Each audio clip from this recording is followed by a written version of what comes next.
అడవి అంటే బలం మాట్లాడే చోటు. చిన్నవాళ్ల గొంతు వినిపించని ప్రపంచం. ఈ అడవిలో సింహం రాజు, ప్రేమను కాదు. ఈ అడవిలో సింహం రాజు, ఎందుకంటే అది భయాన్ని పంచుతుంది, ప్రేమను కాదు. ఇక్కడ ఒక నిజం ఉంది, పెద్దవాడైతే విలువ. ఇక్కడ ఒక నిజం ఉంది, పెద్దవాడైతే. అలాంటి అడవిలో ఒక చిన్న పిల్లి జీవిస్తోంది, ఎవ్వరూ గమనించని నిశ్శబ్ద జీవితం. దాని మాటలకు విలువ లేదు, దాని ఉనికే ప్రశ్న. కాని ఆ పిల్లి దగ్గర ఒక శక్తి ఉంది, ఎవ్వరికీ లేని దయ. చిన్నదైనా అది అడవిని గమనిస్తుంది, వినిపించని విషయాలు వింటుంది.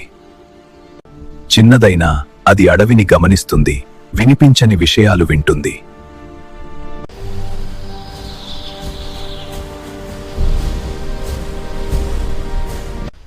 ఒకరోజు అడవి ఊపిరి ఆపుకుంది, ప్రమాదం దగ్గరికి వచ్చింది. మంటలు ఆగని కోపంలా అడవి వైపు దూసుకొచ్చాయి. బలం, పరిమాణమంతా ఒక్కసారిగా దిక్కుండా పోయాయి. సింహం గర్జించింది, కాని మంటలకు భయం లేదు.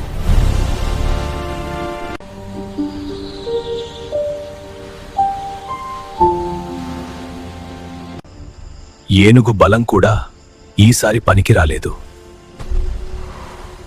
అడవి అంటే బలం మాట్లాడే చోటు. చిన్నవాళ్ల గొంతు వినిపించని ప్రపంచం. ఈ అడవిలో సింహం రాజు, ప్రేమను కాదు. ఈ అడవిలో సింహం రాజు, ఎందుకంటే అది భయాన్ని పంచుతుంది, ప్రేమను కాదు. ఏనుగు గౌరవం పొందింది, తన జ్ఞానంతో కాదు. ఇక్కడ ఒక నిజం ఉంది, పెద్దవాడైతే విలువ. ఇక్కడ ఒక నిజం ఉంది, పెద్దవాడైతే. అలాంటి అడవిలో ఒక చిన్న పిల్లి జీవిస్తోంది, ఎవ్వరూ గమనించని నిశ్శబ్ద జీవితం. దాని మాటలకు విలువ లేదు, దాని ఉనికే ప్రశ్న. కాని ఆ పిల్లి దగ్గర ఒక శక్తి ఉంది, ఎవ్వరికీ లేని దయ. చిన్నదైనా అది అడవిని గమనిస్తుంది, వినిపించని విషయాలు వింటుంది.